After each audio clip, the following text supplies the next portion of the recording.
Hei aiasõbrad! Nagu eelmises videoloos sai lubatud, siis vaatame koos paari natukene võib-olla eksootilisema viljapuu istutamist ja saate läbi meie aiaelu võib-olla jälgida seda, et kuidas neil läheb, sest Eesti kliima on niisugune heitlik ja paljud tegelikult ju professionaalsed aednikud on öelnud, et ega ta väga ära ei tasu, suhteliselt kergelt võib sellise halva talvega välja minna. Nimelt siis räägin virsikust ja aprikoosist, aga valisin välja ka kõige, nii vähemalt internetis leiduv info põhjal kõige vastupidavamad sordid. Üheks on siis Tiina ja teiseks Maira. Tiina on üldse vist Eestis aretatud sort, nagu ma aru saan. Maira on Läti päritolu, aga öeldakse ka, et Eestis ikkagi kõige paremini, ma ei tea, kohanenud, ütleme nii. Aga vaatame koos ja saame läbi aja jälgida, kuidas läheb. Esimese puuna istutan ma Maira. Just tema siis siia nii-öelda lõunakaarde rohkem. Võib-olla kõige õnnestunum see koht ei ole, aga meie krundil paremat kohta ka valida ei ole. Ehk siis natukene on see sama ülevalt võib-olla selline, kui te otse vaatate, siis see maja, mis on põhjakaares. Ehk siis põhjatuulte osas on võib-olla natukene avatum, aga loodame, et siin ümberringi hekid puud on kasvamas ja võtavad seda suuremat tuult maha ka. Ehk siis lõpuks äkki tekib niisugune parem selline oma kliima siia aeda. Aga vaatame seda, tegemist on siis Mairaga. Tema pikkus on hetkel päris pikk, aga mina lõikan ta kindlasti tagasi, kavatsen seda puud kasvatada niinimetatud vaasi tüüpi kujundusega, ehk siis enam-vähem seal, kus see silt on, sealt ma lõikan ta tagasi ja jätan sellised külgoksad, mis kujundavad siis tulevikus sellise vaasi. Aga need külgoksad ma lõikan tugevamalt tagasi ja see aasta ta saab siis puhtalt nii-öelda põhioksi kasvatama hakata. Ilmselt on ka veel kujundusaasta järgmine aasta ja ülejärgmine aasta juba näeb siis, kas on lootust ka saagile või mitte. Aga loodame, et ilmavana on selline mõistlik ja ei tekita talle ohtu sellel aastal veel. Aga hakkame istutama, et see lood ei ole sellepärast, et siin midagi pinnast loodida, vaid sellepärast, et see annab mulle võimaluse jälgida, et sügavus oleks õige. Istutan ta siia antud momendil nii palju kõrgemale, kui see lood ise on. Ehk siis, kuna see on lohukoht, siis tulevikus on plaanis seda kohta natuke täita ja tõsta, ehk siis sellise mõne sentimeetri kuni 5 sentimeetri kõrguselt panen rohkem. Et ta istuks ka siis kuskil lumelörtsi, lumesula lombis kevadel. Meil on savina maa ja siis see vesi ei aurustu nii kiiresti ja hea oleks, kui saab tagada puule natukene kuivemad jalad, nagu öeldakse. Aga ma panen kaamera ära, hakkame istutama.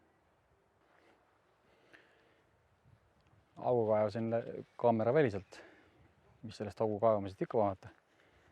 Kaevasin ta natukene sügavamalt, kui see taim tegelikult on. Siin all põhjas on niisugune lahtine muld, et tal võib-olla juurestikul oleks kergem esialgu siia ajada. Aga lisaks panen seda musta mulda siia sisse. Segan sellele kohalikule mullale, et talle anda sellist õhulisust, kuna on savikas pinnas, midagi pole teha.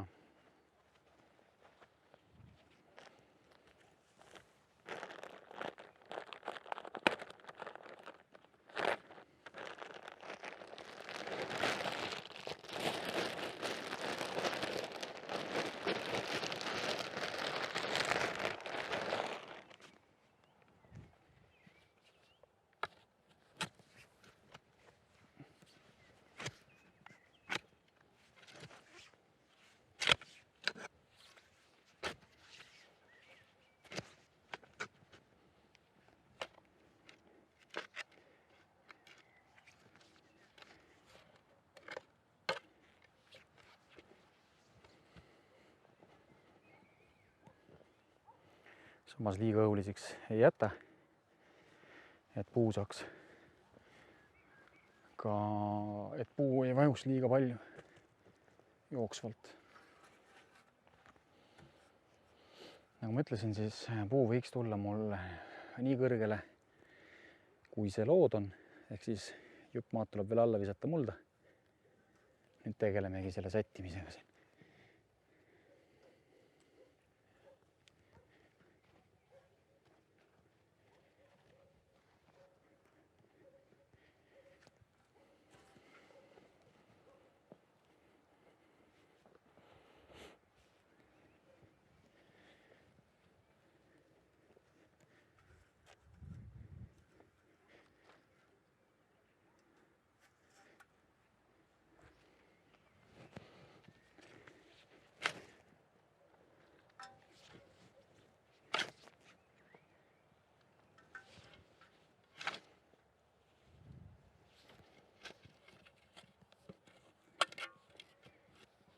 Nii.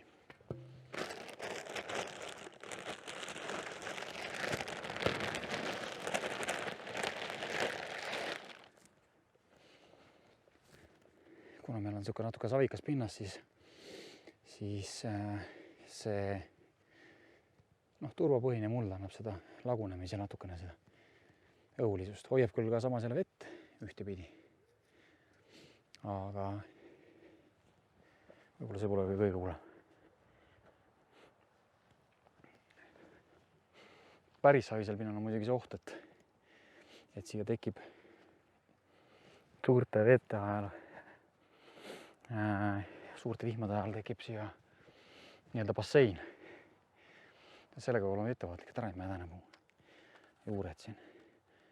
Nüüd enam-vähem väikene võib-olla majumise osa ka. Natukene kraabin maha ja saab puu istutama või ära istutada. Nii.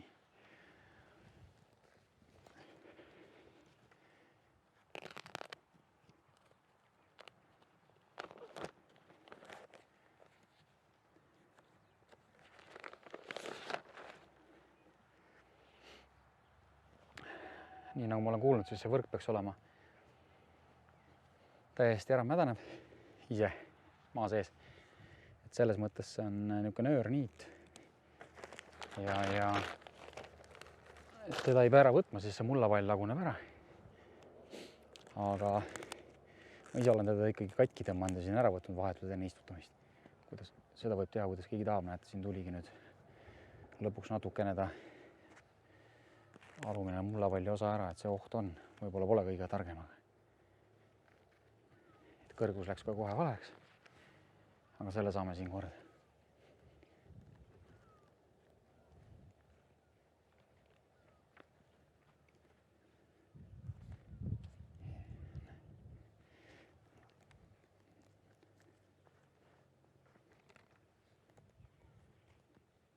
Nii.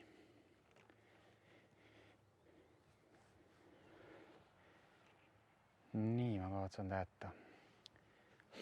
Nüüd võiks saada nii, kuigi lava me lõikame ära ja otseselt ei oma tähtsust see, kui sirge see tüvi hetkel on, siis ise peab ikka rahul olema. Tasub distantsilt veenduda, et oleks enam-vähem enda silma järgi õige. Ja vot nii ta mul enam-vähem jääb. Ja ma hakkan muldase tagasi lisama.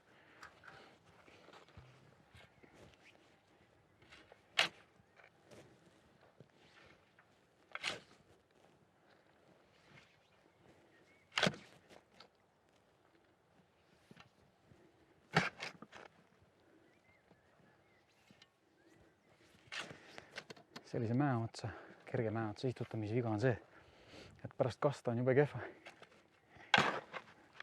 Kuna ta on nagu mäeotsas, aga tuleb siis ümber selle teha siuke vall, mis laseb veel hoida. Sest esimesel aastal, teisel aastal kindlasti ta tahab kastmist.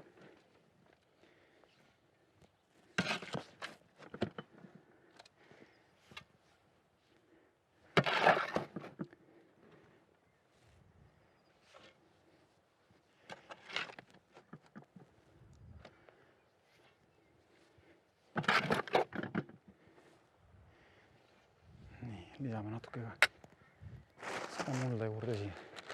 kuigi siin on üllatavalt ilus see pinnas. Ma kõikide puude puhul olen siiski seda teinud.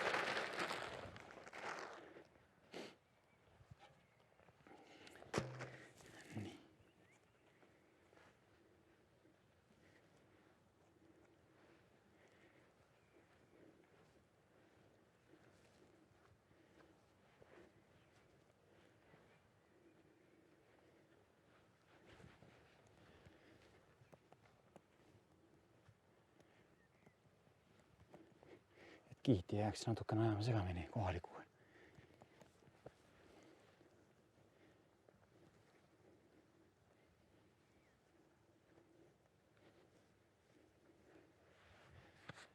Nii ja natukene nüüd tallame kinni ka ja vaatame puu palli asukoha üle.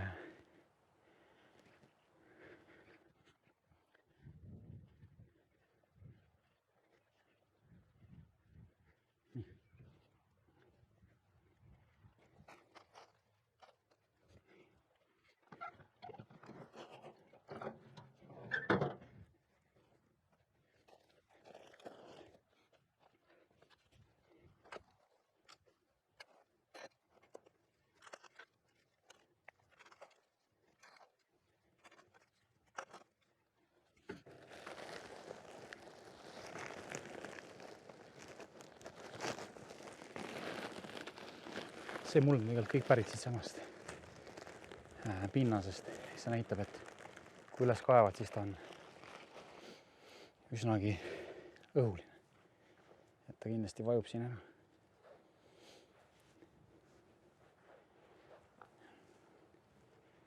Nii, nüüd tagame talle ikkagi selle, et see oleks mullapall oleks selline, nagu ta on, samal kõrgusel.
Ilmselt tuleb kotiga veel mulda võtta siia tuua ja valadagi siis see siuke mõistlik rand siia. Meil hiljem saab siin tasandustöödeks ära kasutada. Ja tegelikult see pinnas tulebki enam-vähem siia natuke puu kõrgemale. Ma arvan, nii on väga hea. Nii. Nüüd siis sellest lõikamisest, et mis tüvivorm läheb kõrgusesse, vaasivorm läheb või kasvab pigem laiusesse esialgu. Esimestel aastatel saab annata seda, et ta annab võimalust noort puud hoida madalana ja ka vajadusel katta.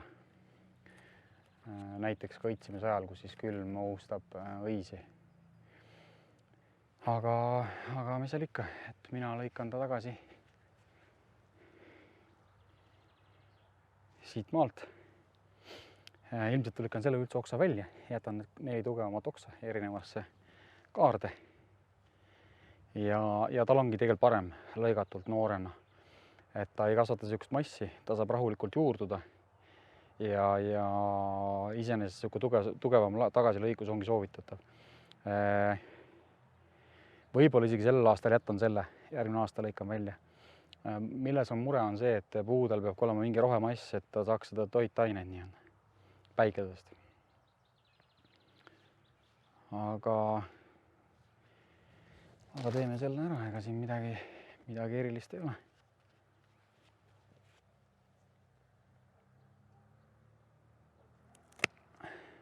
Nii ta käib. Tundub jõhker. Aga ise selles väga suurt probleemi ei näe.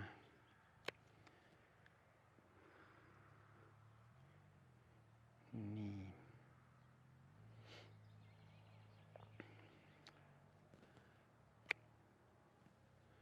Nüüd ma tagan neile enam-vähem sama või sellise kõrguse, nagu nad võiksid olla siin.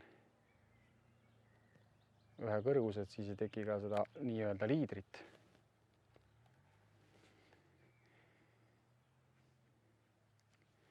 Ja see puu saab rahulikult areneda. Tal on muidugi siin all pungad. Neid pungasid ma alumised ilmselt tuleb lihtsalt ära murda. Aga mõned siit ma jätan varuks, et kui nendega ülemistega peaks midagi juhtuma, siis ta jääb siia uue külgoksa. Ja nii ta mul siin jääb nüüd kosuma järgmist aastat ootama. Ta peaks juba see aasta tekitama tegelikult sellised uued kasvud päris tugevalt, et virsik ja aprikoos mõned peaksid olema suhteliselt tugeva kasvu. Aga eks neis, kogemus endal puudub. Nii, aga vahepeal kaamera kinni ja näeme siis, kui uus auk on valmis. Ja läheb istutame siis juba aprikoosi. Et see oli virsik ja aprikoos on siis Tiina. Olemegi siis selle puuga ka või selle auguga ka valmis. Proovime siis vaikselt selle viljapuuga ära panna. Tegemist on siis aprikoosi puuga Tiina, nagu ma enne rääkisin. Ja ega siin istutamise mingi kunst ei ole ja selle teeme kiirelt ära.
Vot nii, kiirelt puuauk. Kasvame, surusime kinni. Ja selline see aprikoosi puu Tiina on. Aga lähme juurde jälle selle, võib-olla mis tundub nagu jõhkram tegutsemine, on siis selle puu vaasikujuliseks lõikamine või vaasi vormi. Selleks ma tegelikult valin siin välja oksad, mille järgi ta siis hakkab vaasi kasvatama. Ehk põhioksad, kuhu ta siis hakkab hiljem juba oma vilju tegema või viljaoksi tegema. Ja enam-vähem valin välja sellised perspektiivsed oksad. Ise otsustasin, et hetkel jääb ta siis kuni siiamaani, ehk siis tagasi lõikama siit, kus teda vist isegi on kunagi tagasi korra lõigatud. Vot nii. Tundub jõhker, päris palju puust nagu läks, aga tegelikkuses vaasikujuliseks neid ka nii lõigatakse. Aga põhioksad lõikan natuke tagasi, siin on juba pungad peale tekkinud, aga sellest ei ole hullu midagi. Et valin välja väljaspoole, kasvavad väljaspoole punga nii-öelda peale.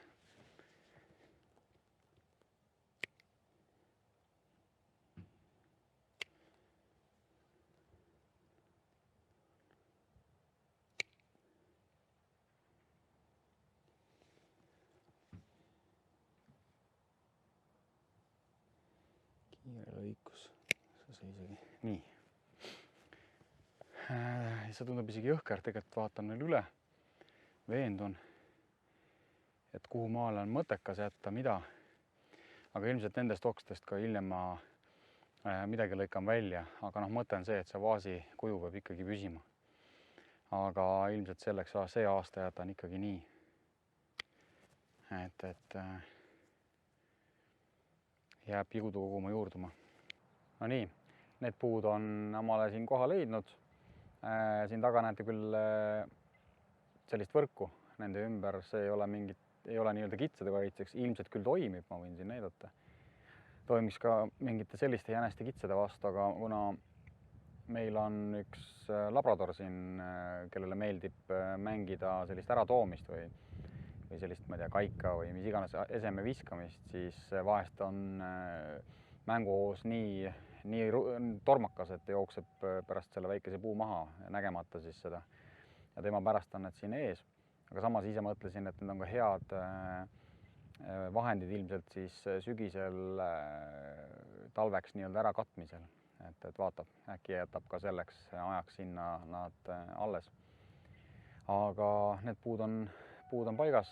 Nüüd vast läbi aasta saame vaadata koos, kuidas ta areneb ja kuidas need värsked kasvud siis sinna kujunevad.